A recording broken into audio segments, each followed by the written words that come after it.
오늘은 새 이름을 주시는 하나님이라는 제목으로 말씀을 전하도록 하겠습니다. 여러분, 하나님은 우리를 찾아오시는 분이십니다. 창조주 되신 하나님께서 우리를 찾아오셔서 누구든지 이 예수님을 우리 삶 속에 모셔드리는 사람에게는 그 삶 속에서 새로운 일을 행하십니다. 저는 32년 전에 18살 때 처음 하나님을 만났습니다. 그때 저는 저희 가정이 굉장히 가난했거든요. 가정의 가난과 또 가정의 부모님들의 불화, 그런 것 때문에 굉장한 저희 마음에 그 열등감이 심했습니다. 그리고 또 제가 가고 싶은 학교가 있는데 꼭 학교를 또 가지 못하는 뭐 재정적인 어려움과 여러 가지 것들 때문에 또 그런 그 좌절감, 실패감, 그런 것들이 굉장히 그런 그 좌절감에 빠져 있었는데, 그때 하나님께서 저를 찾아오셨습니다. 그리고 그 하나님께서 상한 저의 마음을 만져주시고 하나님께서 저를 따뜻하게 이렇게 품어주시는 것 같은 그런 그 사랑이 풍성한 그런 하나님을 만나게 되었습니다. 하나님은 저희 삶 속에 찾아오셔서 저의 상처들을 치유하시고 따뜻한 품으로 저를 품으셨습니다. 그때 제가 만난 하나님은 사랑이 풍성하신 다정한 그런 하나님이셨습니다. 자, 그런데 그 이후에도 하나님께서는 저를 계속해서 새롭게 만나 주셨습니다. 하나님을 새롭게 만날 때마다 하나님을 새롭게 알아가게 되었습니다. 야, 하나님은 전능하신 분이시구나. 하나님은 창조주이시구나. 하나님께서는 모르는 게 없는 분이구나. 하나님은 전지하신 분이구나. 하나님은 내가 나를 아는 것보다 나를 더 잘 아시는 분이구나. 아무도 내 상황을 이해하지 못한다고 생각했는데 하나님은 나의 상황을 너무나 잘 알고 계시는 분이구나.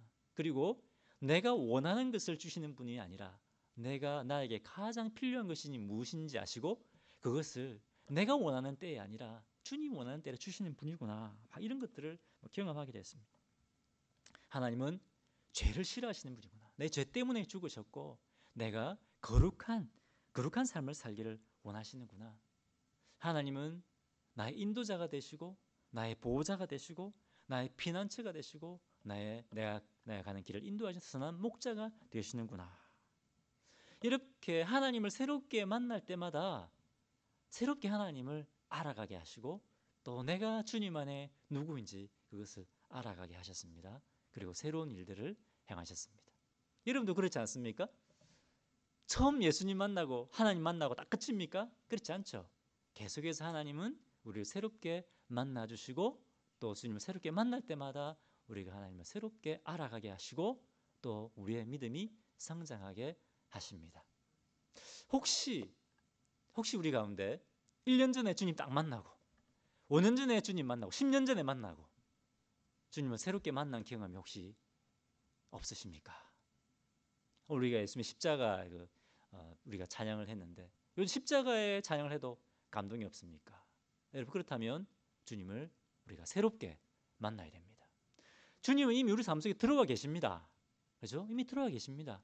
중요한 것은 우리의 마음입니다. 우리의 마음이 지금 딴 곳에 빼앗겨 있지 않는가? 내가 죄 가운데 빠져 있지 않는가? 중요한 것은 이 시간 다시 우리의 마음을 하나님께로 돌이키는 겁니다. 하나님, 제가 주님을 새롭게 만나고 싶습니다. 그런 갈급함이 우리에게 필요합니다. 여러분, 오늘 우리 읽었던 본문에 보면 아브라함도 하나님을 새롭게 만나고 경험합니다. 하나님께서 이 아브라함을 새롭게 만나 주실 때에 이 아브라함의 삶 속에 어떤 일을 행하시는가, 어떤 새로운 일을 행하시는가 하는 것을 오늘 우리에게 말씀하고 계십니다. 그것을 한번 보겠습니다. 자, 1절을 보겠습니다. 첫 번째 하나님께서 아브라함을 새롭게 만나셨을 때 어떤 일을 행하셨는가? 하나님이 누구신가 하는 것을 또 새롭게 경험하겠습니다. 그리고 아브라함아, 네가 누구냐? 이 아브라함이 누군가에 대해서 다시 깊이 깨닫게 하십니다. 자, 1절 읽어보겠습니다. 자, 시작. 아브라함이 99세 때에 여호와께서 아브라함에게 나타나서 그에게 이르시되 나는 전능한 하나님이라. 너는 내 앞에서 행하여 완전하라. 여러분, 하나님께서 처음 아브라함을 만나셨을 때 그때 아브라함은 어떤 하나님을 만났습니까? 복 주시는 하나님을 만났습니다. 그렇지 않습니까? 창세기 12장에 보면 아브라함아, 너는 너희 고향 친척 아비의 집을 떠나서 내가 보여주는 땅으로 가라. 그러면 내가 네 자손을 내가 수많은 자손을 주겠다. 네가 큰 민족을 이루고 내가 땅을 주겠다. 복 주겠다. 그리고 너를 통해서 이 땅의 모든 민족이 복을 받게 하겠다. 처음에 아브라함이 만난 하나님은 복 주시는 하나님이셨습니다. 자, 그런데 하나님께서 새롭게 계속 하나님을 만나고 경험하게 하십니다. 그런데 오늘 본문에 보면 하나님께서 아브라함이 하나님을 만난 지 13년 만에 새롭게 나타나십니다. 나타나셔서 뭐라고 말씀하십니까? 나는 전능자다. 나는 전능자다. 이렇게 아브라함이 말씀하십니다. 제가 지난주에 말씀드리지 않습니까? 이 말씀은 굉장히 엄청 강력하게 말씀하시는 겁니다. 강력하게 선포하는 말씀입니다. 나는 전능자다. 아브라함아, 내게는 불가능이 없다. 나는 창조주다. 강력하게 자신을 소개하십니다. 그리고 너는 전능자인 내 앞에서 행하여 완전해라. 전능자인 나를 믿고 두려워하지 말아라. 그리고 더 이상 이제 인간적인 방법을 쓰지 말고 나만 믿고 나만 신뢰하고 내가 인도하는 대로 가라. 내 뜻대로 행해라. 이렇게 말씀하고 계십니다. 지난주 16장에 아브라함이 어떤 짓을 했습니까?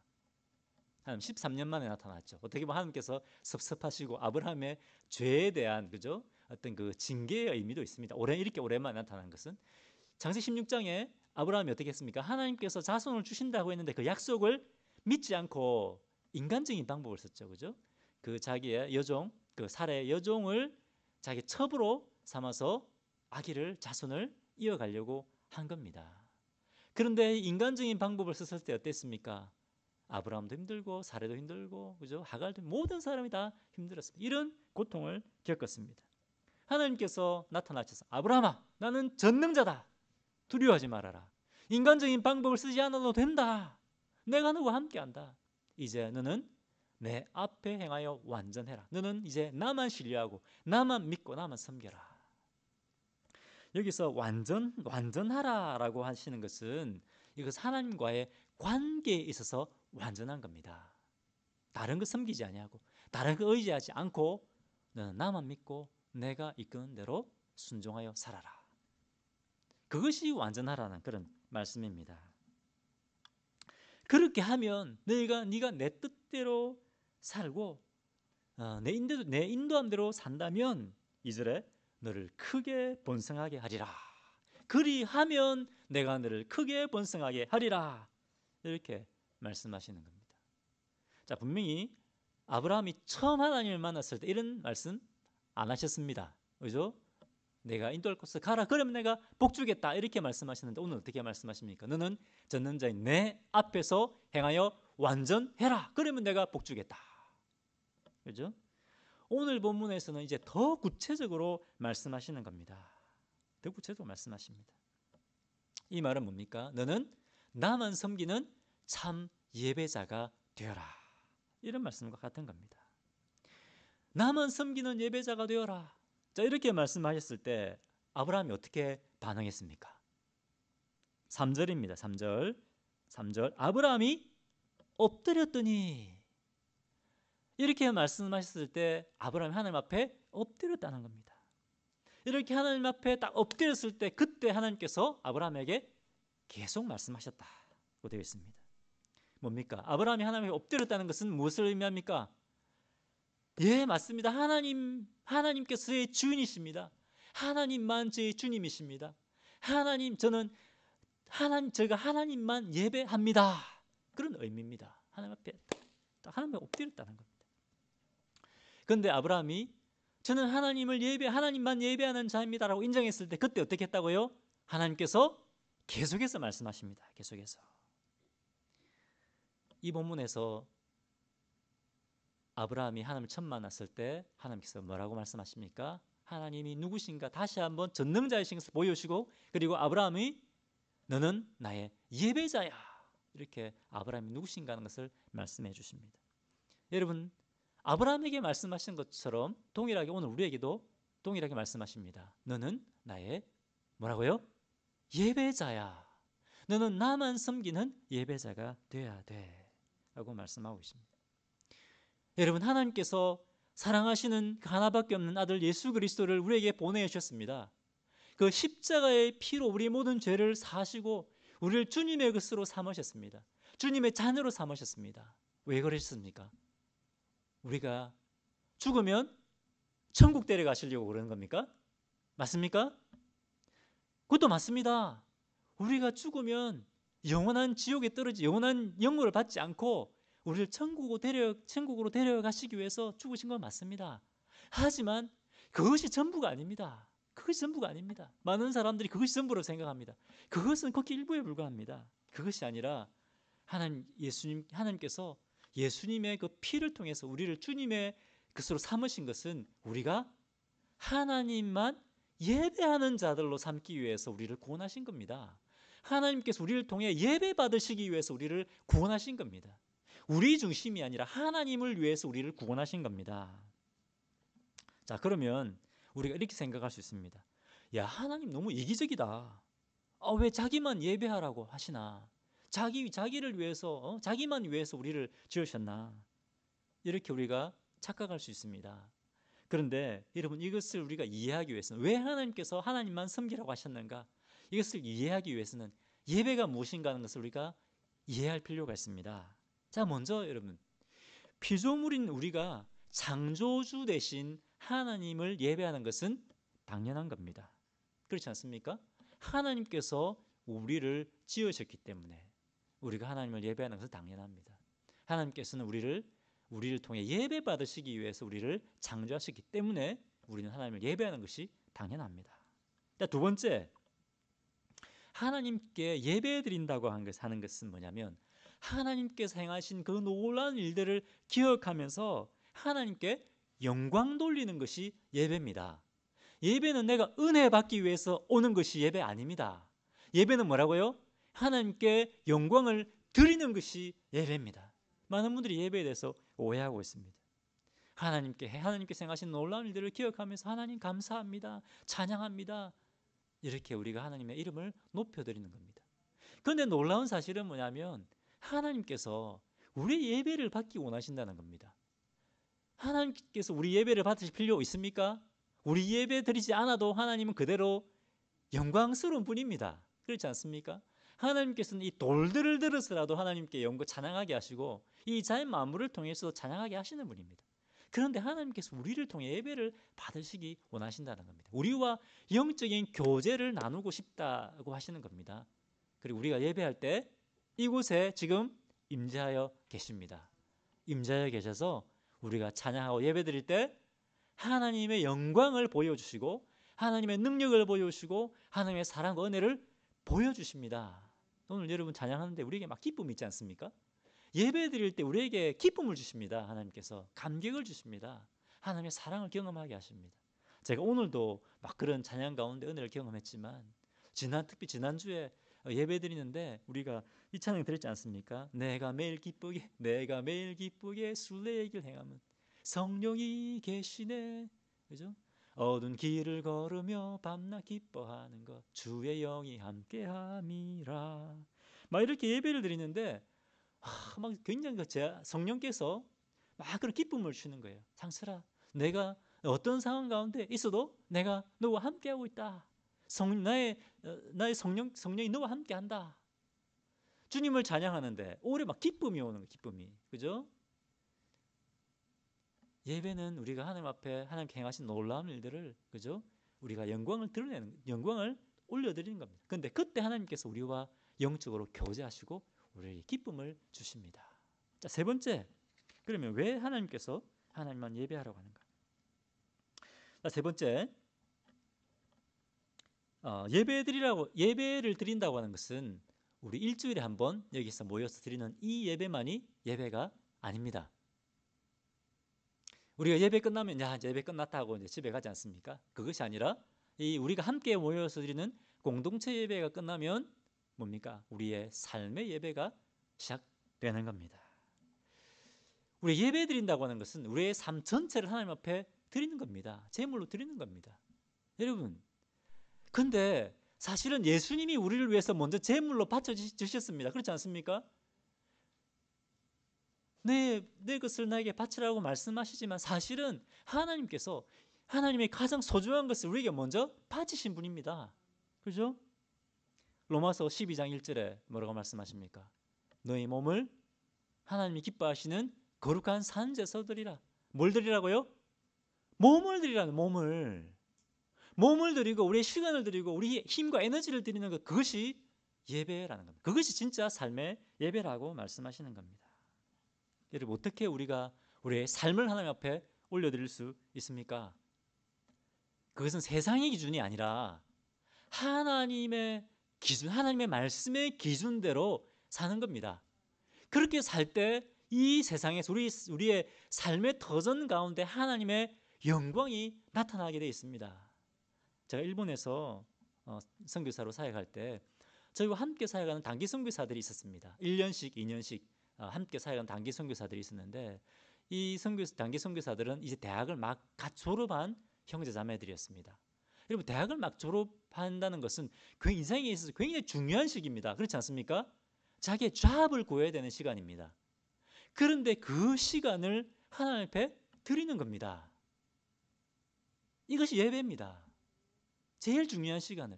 그런데 이 경험도 없잖아요. 그죠? 우리 장기 선교사들보다 훨씬 젊고 경험도 없습니다. 그런데 일본 대학생들하고 나이가 비슷해요. 그러니까 이 나이든 우리 장기 선교사들보다 훨씬 더 친구를 잘 사귀어요. 일본 학생들 잘 사귀고 데려와요. 이렇게 전도를 잘해요. 일본어도 우리 장기 선교사들보다 잘 못하지만 하나님께서 그들을 쓰시더라고요. 여러분, 이것이 예배입니다. 우리의 삶을 주님 앞에 드리는 것이 예배입니다. 근데 이 단기 선교사들이 왔는데 모금을 해서 와요. 모금해서 오는데 돈이 부족하잖아요. 재정이 없잖아요. 일본 대학생들하고 막 같이 밥을 먹는데 돈이 없어요. 참 안타깝더라고요. 저도 선교사인데 저도 돈이 없는데 보니까 얘 친구들 후원해야 되겠다. 없는 돈에서 잘라서 후원을 했습니다. 헌금을 했습니다. 그런데 놀라운 사실은 하나님께서 없는 가운데 드리니까, 이거 뭐 헌금 많이 하라고 제가 얘기하는 거 아닙니다. 제가 경험한 겁니다. 없는 가운데 드리니까 하나님께서 2배, 3배로 필요들을 특별한 방법으로 채워주시더라고요. 이렇게 하니까 어떻게 합니까? 하나님의 능력이 나타나는 겁니다. 하나님의 영광이 나타나는 겁니다. 이것이 여러분 삶의 예배입니다. 우리가 세상에서 세상의 기준이 아니라, 세상의 기준은 뭡니까? 내 거 모아야 되는 거 아닙니까? 내 중요한 시간은 나를 위해 써야 되는 거 아닙니까? 이것이 세상의 기준입니다. 근데 하나님의 기준대로 살 때, 그때 하나님의 영광이 나타나고 능력이 나타나는 겁니다. 여러분, 이것이 우리가 이 땅에서 하나님의 나라를 위해 사는 겁니다. 우리가 그렇게 살 때 이 땅에 이미 하나님의 나라가 임했다는 것을 우리가 드러내는, 하나님 나라를 드러내고 이 땅에서 하나님 나라를 살아내는 그런 삶을 살게 되는 겁니다. 그것이 예배입니다. 네 번째, 왜 하나님께서 우리에게 예배드리라고 했는가? 특별히 하나님만 예배하라고 했는가? 우리가 예배할 때 우리가 하나님을 닮아가게 되기 때문입니다. 여러분, 우리는 무엇을 예배하는가에 따라서 그것을 닮아가게 되어 있습니다. 그렇지 않습니까? 내가 좋아하는 사람, 내가 존경하는 사람이 있으면 그 사람 닮아가게 되어 있습니다. 와, 나 저 사람 닮고 싶다. 그렇지 않습니까? 부러워하지 않습니까? 세상을 예배하고 세상을 쫓아가는 사람은 뭡니까? 썩어지고 냄새나는 세상을 닮아갑니다. 근데 우리가 하나님과 함께 시간을 보내고 말씀과 함께 시간을 보내고 함께 기도할 때 우리가 어떻게 됩니까? 우리의 마음이 주님의 마음을 닮아가는 겁니다. 우리가 주님을 닮아가게 됩니다. 그렇기 때문에 하나님께서는 이 세상에 어떤 것도 예배하지 말고 오직 나만 예배하라고 말씀하시는 겁니다. 예배할 때 하나님, 주님을 더 알아가고 싶습니다. 주님을 닮고 싶습니다. 이런 소원함이 생깁니다. 할렐루야. 네. 그 외에도 우리가 하나님만 예배하라고 한 이유가 굉장히 많습니다. 여러분, 하나님께서 우리를 선택하셔서 우리에게 복을 주십니다. 하지만 단순히 복 주시기 위해서, 물론 다 복으로 포함될 수 있지만 단순히 우리가 생각하는 그 복 주시기 위해서 우리를 선택하셔서 부르신 것이 아닙니다. 전능하신 하나님께서 우리에게 찾아오시고 우리를 선택하신 것은 우리로 하여금 하나님만 섬기는 예배자가 되기 위해서 우리를 부르셨다는 겁니다. 여러분, 옆에 있는 자매님들에게 우리가 이렇게 축복하십시오. 당신은, 형제님은 하나님을 예배하는 자입니다. 하나님의 예배자입니다. 축복하십시오. 네. 자, 하나님께서 아브라함에 나타나셔서 뭘 말씀하셨습니까? 나는 전능자다. 두려워하지 말아라. 그리고 너는 나만 예배해라. 그것을 말씀하셨습니다.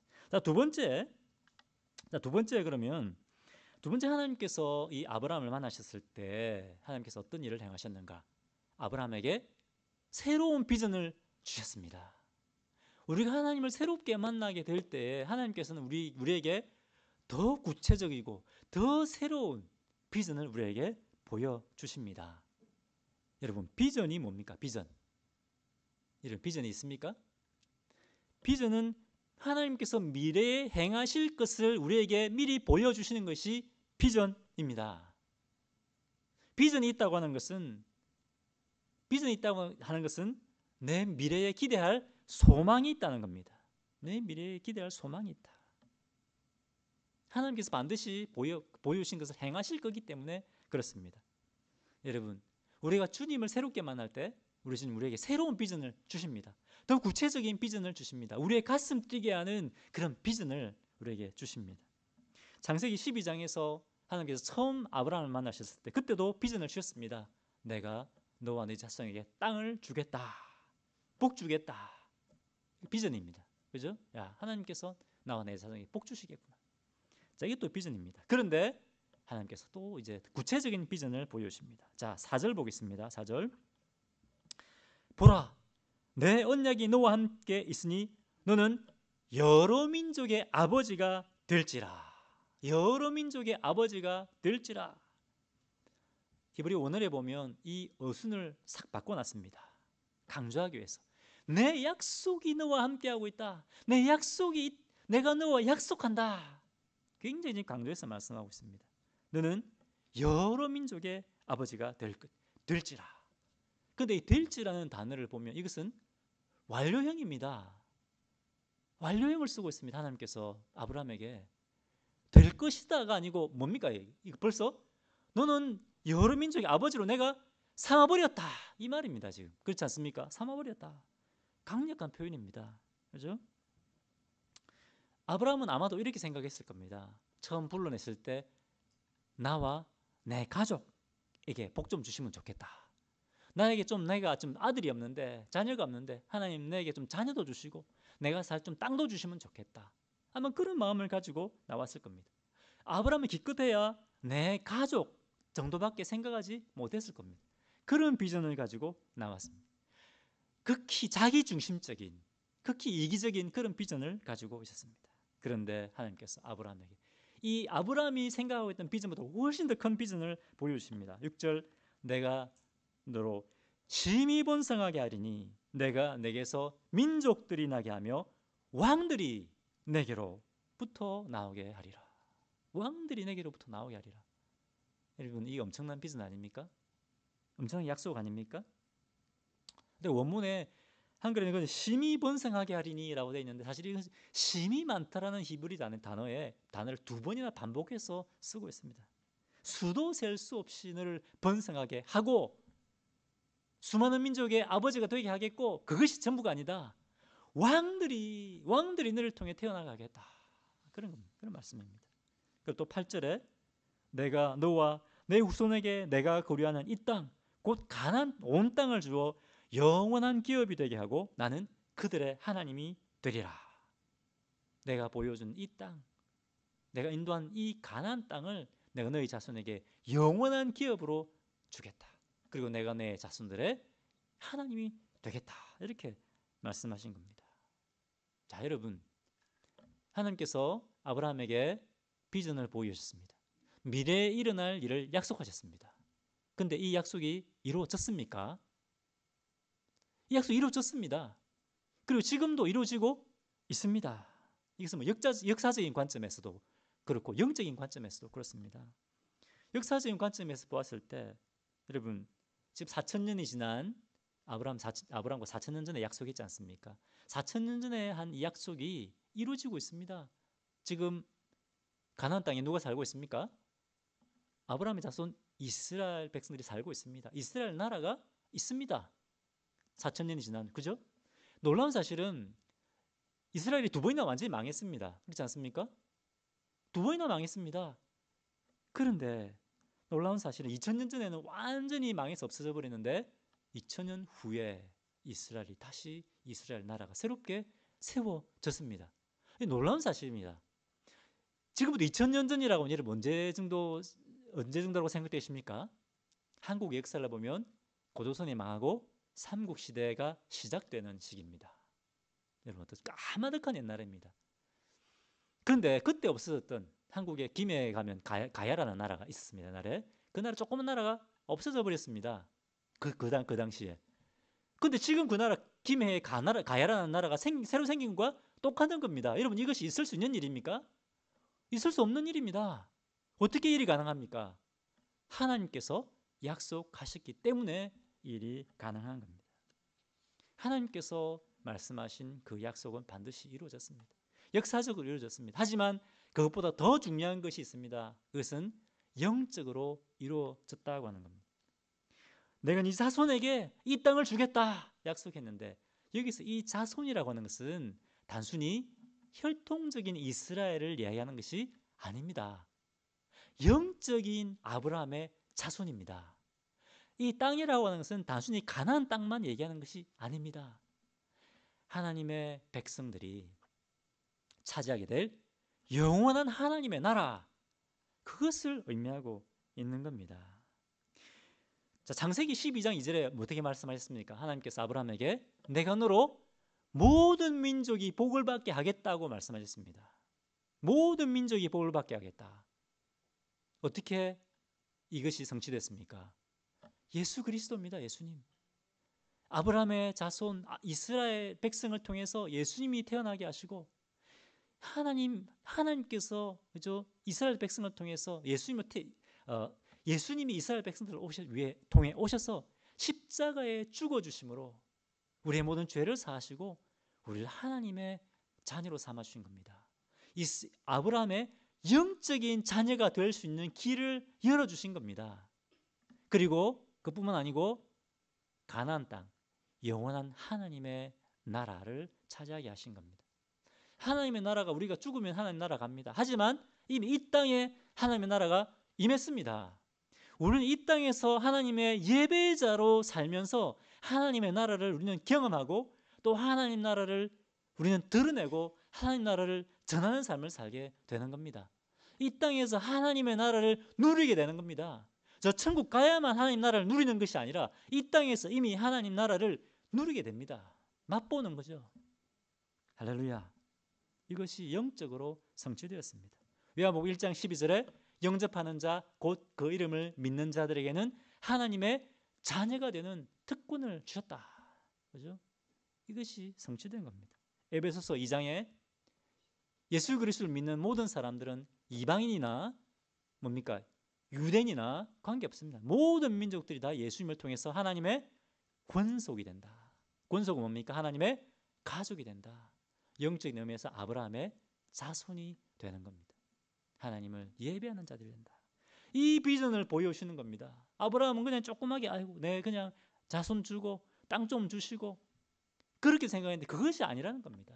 하나님께서 이 아브라함에게 이 놀라운 큰 비전을 주셨다라고 하는 것입니다. 먼저 아브라함이 예배자가 되고 아브라함을 통해서 이 땅에 수많은 민족들이 하나님을 예배하는 하나님만 섬기는 예배자가 되게 하는 것. 그 비전입니다. 여러분 우리가 하나님을 새롭게 만나게 될 때 나 중심적이고 내 가족 이기적이었던 우리의 생각이 우리의 비전이 확 열리게 되는 겁니다. 하나님께 주시는 비전을 우리가 소유하게 됩니다. 자, 두 번째, 마지막 세 번째입니다. 자, 하나님께서 이 비전을 보여주실 뿐만 아니라 이제 아브라함이 하나님을 새롭게 만났을 때 아브라함에게 새로운 사명을 주십니다. 이제부터 자, 너의 인생은 이제 새로워진다.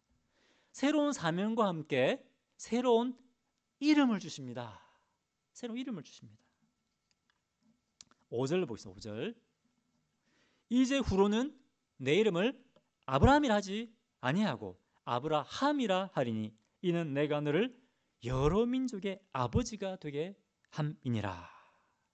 뭐라고 말씀하십니까? 너는 이제부터 너를 아브라함이라 하지 마라. 이제부터는 아브라함이라 해라. 하나님께서 아브라함의 이름을 바꿔버리는 겁니다. 여러분, 아브라함의 이름이 뜻이 뭡니까? 이름의 뜻. 아브라함은 위대한 아버지입니다. 이름이 바뀌기 전에 위대한 아버지. 기껏해야 뭡니까? 위대한 우리 아버지입니다. 우리 아버지. 내 가족 나 중심적입니다. 내향적입니다. 나만 생각하는 겁니다. 우리 교회만 생각하는 겁니다. 내 가족만 생각하는 겁니다. 그런데 아브라함은 뭡니까? 아브라함아, 이제 너는 더 이상 한 가족의 아버지가 아니야. 너는 이제 수많은 민족의 아버지야. 너는 이제 수많은 사람들의 영적인 아버지야. 내가 그렇게 삼았어. 이렇게 말씀하시는 겁니다. 너는 나의 예배자가 되고 이제 너와 너의 자손을 통해 수많은 사람들이 나의 예배자가 되게 하겠다. 이제부터 너는 영적인 아버지의 삶을 살아라. 새로운 사명을 주는 겁니다. 새로운 사명과 함께 새로운 이름을 주는 겁니다. 자, 오늘 읽지 않았지만 15절에 보면 아브라함의 아내 사레의 이름도 바꿔주십니다. 여러분, 사레 이름이 뭡니까? 사레 뜻이 뭡니까? 제가 저번에 말씀드렸죠. 나의 공주. 그죠? 근데 사레라는 이름을 어떻게 바꾸십니까? 사라로 바꿔. 사라. 이 뜻에 큰 차이가 없습니다. 사라도 공주라는 뜻입니다. 공주. 자, 그런데 하나님께서 새로운 이름을 주어주시고 새로운 의미를 부여해 주십니다. 너는 이제부터 그냥 공주가 아니야. 그냥 공주가 아니야. 너는 이제부터 수많은 민족의 영적인 어머니가 될 거야. 이것이 너의 비전이고 너의 사명이다. 아브라함아, 다시는 아브라함이라 하지 마라. 너는 아브라함이야. 절대로 아브라함이라 부르지 말라고 한 것은 뭡니까? 절대로는 이제 과거의 삶으로 돌아가지 마라. 과거의 삶에 매여 살지 마라. 이제는 내가 주는 새로운 비전과 사명을 위해 살아라. 이렇게 말씀하시는 겁니다. 이미 하나님께서 아브라함을 열국의 아버지로 삼아버리신 겁니다. 여러분, 하나님께서 우리에게 새로운 비전과 사명을 주실 때, 새로운 시대를 열 때에 이름이 바뀝니다. 그렇지 않습니까? 아브라함이 아브라함이 되었습니다. 사레가 사라가 되었습니다. 그리고 그 손자 야곱은 이스라엘이 됩니다. 야곱이 사기꾼 아니에요? 사기꾼. 완전 사기꾼이었습니다. 근데 하나님께서 야복강에서 하나님을 만나고 새롭게 만나고 너는 이제 이스라엘이라라. 새로운 이름을 주십니다. 시몬이 예수님을 만났을 때 예수님이 어떻게 하십니까? 너는 이제 시몬이라 하지만 너는 내가 앞으로 베드로라 부르겠다. 베드로라는 이름을 주십니다. 사울이 선교를 위해서 열방의 사도로 헌신했을 때 사울의 이름이 바울로 바뀝니다. 여러분, 아브라함이 주님을 새롭게 만났던 것처럼 또 성경에 나오는 많은 믿음의 사람들이 하나님을 새롭게 만났던 것처럼 하나님께서는 우리가 주님을 새롭게 만나기를 원하십니다. 우리가 하나님을 새롭게 만날 때 하나님께서는 우리 삶 속에 또 새로운 일을 행하십니다. 여러분, 언제 주님을 만나셨습니까? 1년 전에 주님을 만나셨습니까? 5년 전에, 10년 전에 만나셨습니까? 아니면 처음 예수님 영접할 때 그때 만나고 주님을 새롭게 만난 경험이 혹시 없으십니까? 우리는 하나님을 새롭게 대면할 수 있습니다. 날마다 대면할 수 있습니다. 이미 하나님 우리 삶 속에 들어와 계십니다. 중요한 것은 우리의 마음입니다. 하나님을 향한 갈급한 마음이 있는가? 내가 하나님을 새로운 차원에서 만나고 싶은가? 경험하고 싶은가? 그 열정이 우리에게 있어야 되는 겁니다. 우리가 주님 앞에 나아갈 때 하나님께서는 아브라함에 보여주셨던 것처럼 우리 삶 속에 새로운 일을 행하십니다. 내가 누구인가 보여주십니다. 하나님이 어떤 분이신가 우리에게 보여주십니다. 우리에게 새로운 비전과 새로운 사명을 우리에게 허락하여 주십니다. 여러분, 오늘 하나님께서 아브라함을 통해 말씀하셨던 것 우리에게 동일하게 말씀하고 계십니다. 예배자가 되어라. 너만 예배자가 되지 말고 이 땅에 있는 모든 사람, 열방의 모든 민족을 나의 예배자로 삼아라 말씀하고 계십니다. 오늘 이 말씀 우리가 붙들어야 되겠습니다. 개인적으로 우리가 하나님을 새롭게 만날 뿐만 아니라 여러분, 우리 교회가 주님을 새롭게 만나야 됩니다. 우리 교회가 주님이 새롭게 주시는 비전과 사명을 붙들어야 됩니다. 믿으십니까? 그때 하나님께서 우리 교회를 통해서 새로운 일을 행하실 것입니다. 기도하겠습니다. 하나님, 주님을 향한 사마음을 주십시오. 주님을 향한 열망을 주십시오. 주님의 십자가의 사랑이 식어 있습니다. 주님을 향한 십자가의 사랑을 회복시켜 주십시오. 섬기는 것이 의무가 되어 있습니다. 주님, 섬기는 것이 기쁨이 되게 해주십시오. 예배가 의무가 되었습니다. 예배가 기쁨이 되게 해주십시오. 주님, 저에게 가슴 뛰게 하는 비전과 사명을 주십시오. 우리 기도했으면 좋겠습니다. 너무나 이미 나는 나이도 들었고 그렇게 생각하지 마십시오. 하나님께서 아브라함을 새롭게 만나신 것은 아브라함이 100세가 다 됐습니다. 더 이상 아기를 낳을 수 없는 나이에 비전을 주고 사명을 주셨습니다. 하나님께서도 우리 삶 속에 지금도 새로운 일을 행하실 수 있습니다. 같이 기도하고 나가겠습니다. 하나님 아버지, 감사합니다. 하나님, 오늘 저에게 말씀해 주시니 감사합니다. 할렐루야, 할렐루야. 주님, 할렐루야. 주님, 저희를 예배자로 삼아 주셨습니다. 주님, 감사합니다. 주님, 예배하는 놀라운 은혜를 주셔서 감사합니다. 아버지 하나님, 주님, 저희가 날마다 주님을 새롭게 만나고 경험하게 하여 주시옵소서. 주님이 주신 새로운 비전과 사명에 저희가 붙들림 받게 하여 주시옵소서. 하나님, 저희 삶을 통해 주님의 능력과 주님의 사랑과 하나님의 나라의 영광을 나타내 보여 주시옵소서. 감사합니다. 기도하겠습니다. 할렐루야. 살아계신 하나님, 이곳에 임재해 계시고 저희 삶 속에 살아 역사하시는 하나님, 감사합니다. 오늘도 저에게 하나님의 말씀을 저에게 허락해 주시니 참으로 감사합니다. 할렐루야. 주님, 저에게 주님을 향한 열망을 주십시오. 새로운 차원의 주님을 알아가고 경험하고 싶은 그런 열정을 저에게 허락하여 주시옵소서. 주님, 저희 마음의 중심이 주님을 향하게 하여 주시옵소서.